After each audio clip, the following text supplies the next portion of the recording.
Above my head is a notice which says MGM 1774. And the entire story of the clearances in a strange way, and this building, and this pulpit, and these windows, and this Gallic Bible, which would have sat there, and even bigger Bibles than that, and the echoing out from the soundboard above me, which is just fantastic stuff. All of these things linked in together. The reason why this building was here, the reason why the only date on it is 1774, which is the date of this pulpit, not actually of the building, because it was started in the 1720s, 1724, 1725. We're not absolutely sure. And even today, they're still wrangling as to who started this church. Was it the Sutherlands, or was it the Mackays? And it's basically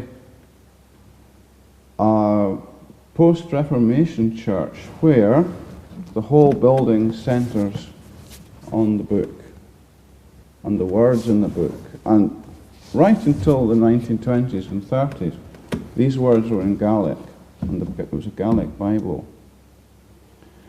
And in the history of the clearances, this particular pulpit is very important because it was from this pulpit that the eviction notices were read to the congregation.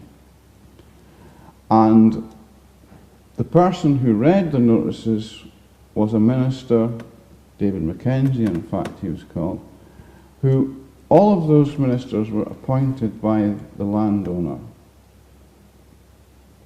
by the Countess of Sutherland, basically, who was the head of the estate, Sutherland estate.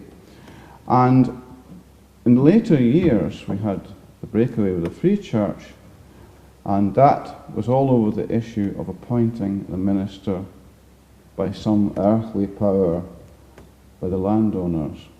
And they wanted to choose their own minister.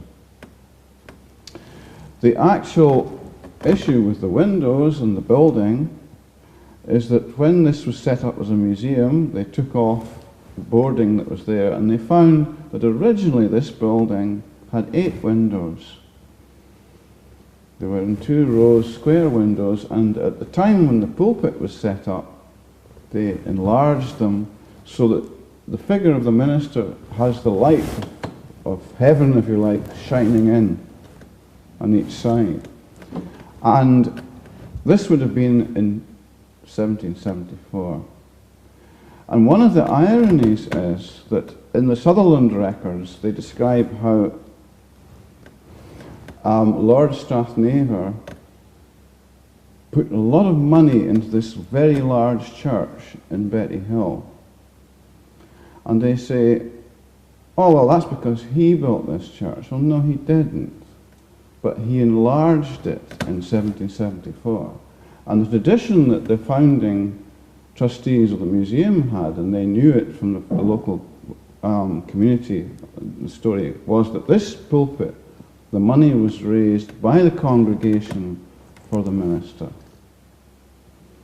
So the Lord Strathnaver was always the heir apparent. He's like the Duke of Rossi or the Prince of Wales, who becomes king.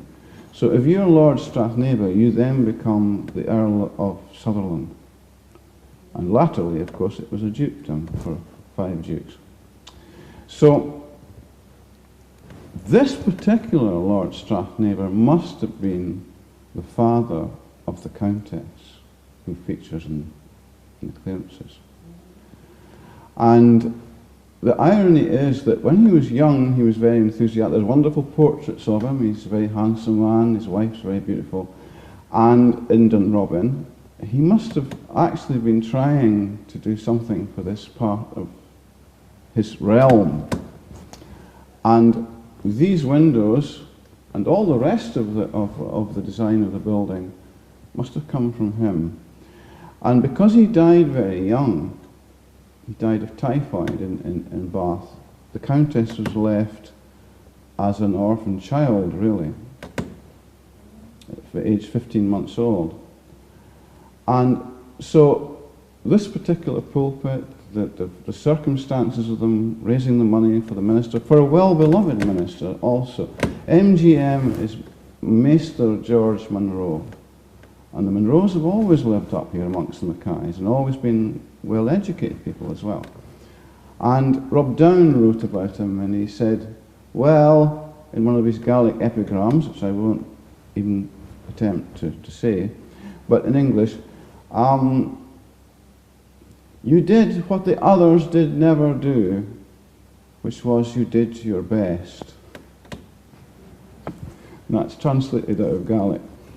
And so they loved him because he was a human minister. He might have been originally appointed by the Earl of Caithness and the authorities, but he actually was a genuine man who cared about them, and he did do his best. Other ministers who were here were more interested in buying and selling cattle than they were in their duties. A man called Skeldock, for instance. So, in a way, that is the story of this pulpit and why these messages were read out. Another irony is that later on, 10 years after the message was read, several of the same ministers, including David Mackenzie, wrote, and the letters are there in Dunrobin, saying this was the worst disaster that ever happened, and the children and the old people are suffering because now they're living in hovels when they had large, long houses.